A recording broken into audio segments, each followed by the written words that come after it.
Hello and welcome back to the Becoming Her podcast. Today's guest is a woman who beautifully bridges intellect and introspection. Umi is a self published author, speaker, podcast host, and finance professional based in Canada. Through her work and her book, she explores identity, belonging, and self leadership, especially for women navigating multiple worlds. So, Umi, thank you for being here. Thank you. Thank you for having me. You're most welcome. I'm so happy to have you a part of our wonderful podcast. So, let me ask you before the finance career, leadership roles, and book, what kind of girl were you growing up? Dreamer, observer, achiever? I think I was just being an observer, and I am an observer. I don't think I grew up thinking I was going to achieve so much when I was going to become an adult. And I do think I had a lot of dreams. I still do have a lot of dreams, like every single girl, but I was not really aware of like, of my possibilities when I was a younger. I just thought that, I'm just gonna go along with the flow, follow the traditional path. And I was always observing other people. I was always looking, what other women were doing, other girls were doing.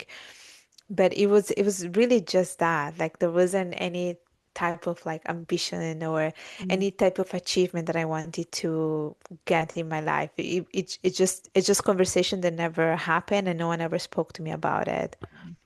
Wow, wow. When did this dream become alive for you? At what age? I think it just came probably true when I came to realize about the things I could do and when I decided to step out of my comfort zone. So I would say closer to 26, Yeah. 27. I feel like that's quite late. Yes. But you know what? Life is not a race. I always say like take your time and there's always time to restart. There's always time to reinvent yourself, and there's always time to rediscover yourself. So, I think at around the age of 27, I decided to, take that jump and, jump on the opportunity and start believing a bit more in myself and achieving my dreams. I love that. And I love when you said, you take a jump, you took a leap of faith. That's basically what you Mhm. did. And I'm sure you're so happy now looking at your life. Thank God you made that jump. Yes, yes, I am very much. Yes. So, as someone who has navigated different cultures and spaces, have you ever felt like you were too much in one room and not enough in another? I always felt probably not enough in Oh, a lot of the situations. I think I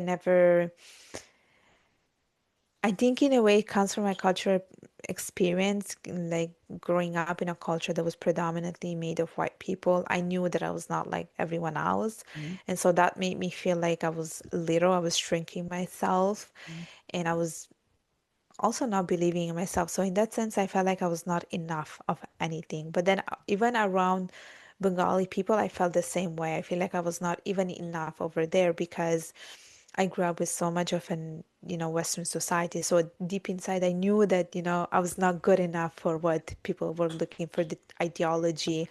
And even in other circumstances, when you are in a room full of women and you see how some of the women have achieved, and then you compare yourself because you are in a way, even though it's not from a you're not doing it from with a bad intention. Like sometimes it just happens. It's like natural process. Mm. I also felt like I was not enough. Wow. It did cross my mind a couple of times. Yeah. Yes. But how did you overcome that? I think I really had to believe more in myself, and I had to find the power within myself to really see myself as an asset, as, seeing myself as my own strength with my own imperfections. And also, my identity wasn't something that I had to let go of. I had to really embody it, empower it, and celebrate it. And that's how I started to get a lot more confidence. Yes, I love that. And I heard you said identity there. So, when did you start feeling truly comfortable in your own identity as a woman? At what age? Probably closer to my 30s. Wow. And that's okay. I as well struggle with my identity, so I can relate with you. Yeah. And that's Yeah. yeah. Hmm. But So it's a mhm. nice age though, if I Yes, have to add further to that. I think it's a nice age where women just rediscover themselves and I think that's what happened. That's why I always say like for any woman listening, like who's probably in their 20s and they're worried about their 30s, let me tell you this, 30s are the best years. it really is. And I would say the same thing because I think in my 20s, I spent most of my time trying to figure myself out. Yeah, But that's in my it. 30s is when I became, I started to bloom and understood on where I was supposed to be and what I had to do, and that is where my business started to flourish. So I totally got you what you said. Yeah. So, as a high achieving woman in finance, how do you balance ambition with softness and rest? I I have to depend a lot on applications such as Google Calendar. I do have to use my to-do list. That's essential for me, and I have to revisit that quite often. Yeah, But I also create boundaries. Like I think, there is time where you have to, work on your professional life or personal life. But I think in your personal life, it's always okay, like it's important to take time to rest and to do some self-care practice. I know that as women, we're always taught that it's not okay if you're resting because you're seen as a weak individual, and it shows that you're not working hard enough. But I think part of a personal growth is also taking time to rest so that we can be better next time. So I usually follow like I do have to follow a schedule because I do have a lot of things, and if I don't keep track of what I'm doing, I'm just gonna forget. So my Google Calendar helps me a lot. yeah. Being organized with my to-do list is also very, very helpful. Yes, I love that. I love that you're not trying to do it all in your mind. And I struggle with that as well. Sometimes you think you have everything, under wrap, Yeah. and then you lie down, and then you remember something that you didn't do. Yeah. And it is not easy as a high achiever myself. So I totally get you that you're using your systems to help you stay in track. And I heard you said boundaries. What are Yeah. some of those boundaries that you have placed in your life? A lot of them, and I think the most important one or the biggest one that I have put is saying no to things that do not serve a purpose to me Love that. Mhm. or do not do not really serve me in general, because I think I used to just say yes to everything just to make other people happy. And then with time, I realized that it's not my job to make people happy. It's their job to be happy. Like, I don't think I should carry that burden of being responsible of people's happiness. And so, if I was invited for an event, but I did not feel like going, or if I was asked to do something and I did not feel like doing it, I was gracefully saying no. And I know at the beginning it was not well responded, but and that made it uncomfortable, but I knew that I had to do it because then I was I was saying yes to something because I was saying no to something that was meaningful to me. So I really had to reframe that. So now I'm very careful when I'm saying yes to things. Yes. Yeah, I have to make sure that it adds value. I love that.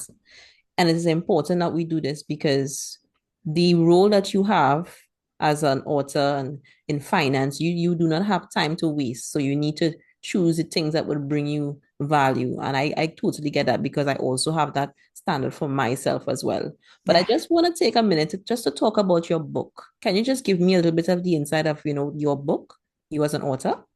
Yes, it's called Discovering Your Identity, a Rebirth from Integration Struggle. And in the book, I talk about my experience as a third culture kid from a perspective also of a South Asian woman, where I'm talking about my experience living in Italy and being born in Italy, but I also compare it to the Bengali culture. So I'm making a comparison between the Italian culture and the Bengali culture from indeed the experience of a woman. And I talk about my childhood, I talk about my teenagehood, and how sometimes I had to navigate these two worlds that were Mhm. opposite but also similar in some ways, and Mhm. how it was important for me to find my cultural identity. I love that. And here we go back to the word identity again. Beautiful. Yeah, And where can I find your book?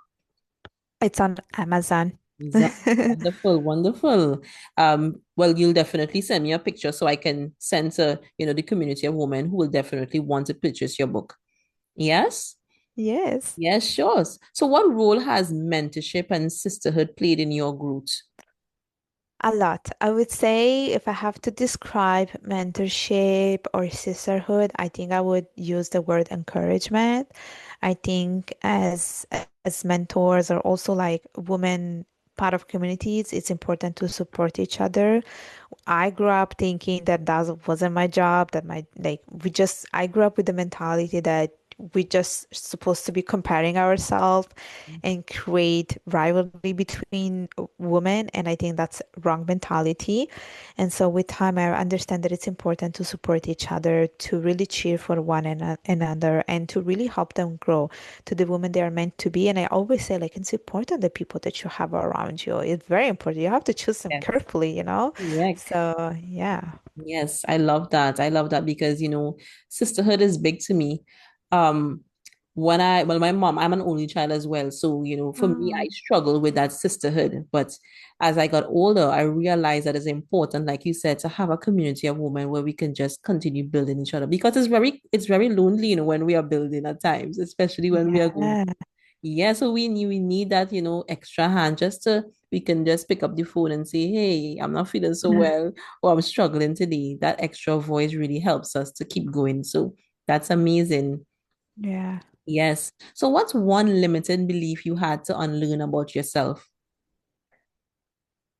I think it goes back to my identity, which is that I had to choose one identity, one culture, and but it's not true. It's none of it is true. I think it's about embracing your origins and to be comfortable with whatever choice you make. So that's when I started to realize that I didn't need to be just Italian or just Bengali. It was just about being Italian Bengali. And Mm, that's when I realized my cultural identity and who I was also as a woman. So for me, that was one thing that I had to unlearn. You don't have to choose one.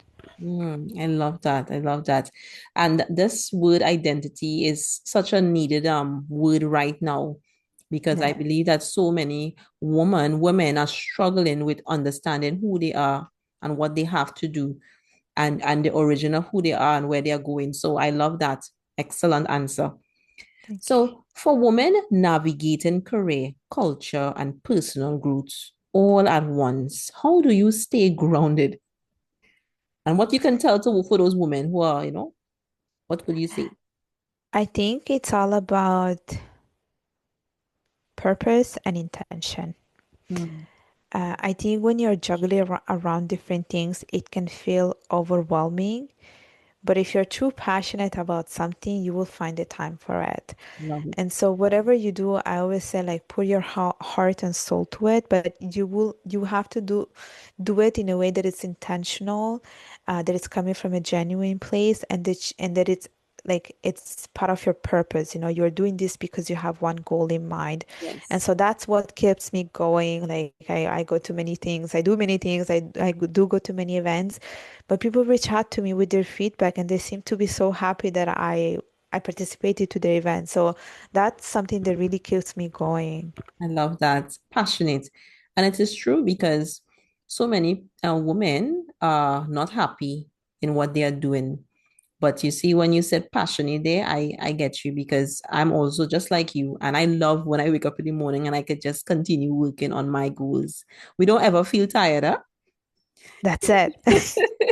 Because we really love it. We want to put an extra hour in it because it's ours. And that's beautiful. Excellently said. That's it. So, as co-chair of women in leadership in Montreal, what patterns do you see among high achieving women when it comes to identity and self-doubt? I think the one of the problems that we have been seeing around women in leadership is the need for women to do something in relation to wellness. Mm, I think we're so like sucked into professional life and personal obligations that we just don't have time for ourselves. And there is a huge demand for it. Like people want to get together and like do like girl stuff, like, go for a walk or do high tea or, do a workshop together, go Yeah. for a workout together, Pilates classes together. And there's a very strong demand for that. And I think the other issue that is also very common is related to communication. I think that sometimes we want to say something, but we're just afraid of saying it. And then there's also this tendency of saying I'm sorry for everything. And they often told us like, don't say sorry for things, just don't. Just like you're just devaluing the message that you're saying. So they're always like they do give us like webinars or workshop where they want us to know how to communicate better. And of course, there is imposter syndrome. I think I see it a lot as we have these conversations, webinars, and people are raising questions, asking questions. There is always that is coming back, where we are always self-doubting. We don't trust ourselves. And I think Women in Leadership has a good foundation and also program where we have mentorship program, leadership development program. We have webinars throughout the year. Like those are great because we have an opportunity to really learn all these skills that we need. I love that. I love that. And it has been really helping these women, yes? Yeah. That we do have a good turnover, and in 2 weeks, a bit more than 2 weeks, we have our chapter is launching an event for International Women's Wow. Day. Yeah, so we're very excited. We're gonna bring Oh, panelists. We will have like a networking opportunity. I'm very excited. amazing. Yes, I would definitely want to see a picture of some type of. Yeah, for sure. Yeah, that sounds amazing. And I mean, that is what, my community is also about. I'm also trying to get, more women involved in these kinds of stuff as well, because the same patterns that you talked about, I also see it in women here as well. So there's a Uh-huh. need in my country as well for that. I love that. Okay. Yeah. Yes. So in this season of your life, who are you becoming? What's next for you? So if you tell me who am I becoming, I would say I would say I'm becoming Urmi. I'm just Mm. reaching my truest self. And what's next for me? There are too many things. That's the Mhm. problem. You remind me of myself. The ideas are just there. Yeah, Yeah, just exactly. trying to get everything all at once. I know. Sometimes I wonder if something is wrong with me. Oh my gosh. And sometimes I'm like, I wish we had a bit more hours during the day so I could do a little Yes, bit more. yes, because high achieving, this is what we want. We have so much to give, so much to offer, so many ideas. It's just a matter of how we can bring it, into with the time that we have, and we already doing so Yes. much, which is Yes. which is the I thing. know. I know. I know. That's crazy. Yes. But I must say, there's something about your voice that is very calming, Thank you. very poised as well and steady. And I know that there is something that, women need to obtain, when they speak. It's not just how you speak, but it's how you carry yourself, I'm sure. Very, very, very poised and Thank you. fervent. And I love that because we need more women like you who are steady in what they are doing, calm, and you are a high achiever. We need more women who can pattern what you're doing and be so vulnerable to share as well. And Thank that's you. an excellent trait that you have. Thank you. Yes. And I'm sure it was developed after you spend so much time developing your identity. This is who you are now. Yes. So many women can learn from you today. Thank you. Yes. This conversation was a beautiful reminder that identity isn't something we chase, it's something we uncover. And one thing I love that you said is that you understood your identity more in your 30s. Yes. Sometimes we have this idea that we have to develop everything when we are so young in 20s, but it's okay if it is we are late, we are still blooming. And I love that, you are reminded women now that it's okay. It's okay to start late, to bloom late. It's okay. It is totally okay. So Yes. Thank you so much for, being so Oh, vulnerable. Your story gives so many women permission to embrace who they are, even in the 30s and the 40s and the 50s, 60s, fully. This conversation was such a beautiful reminder that identity isn't something we chase, but it's something that we could continue building until we reach the mhm. point where we can say, yes, I've done it.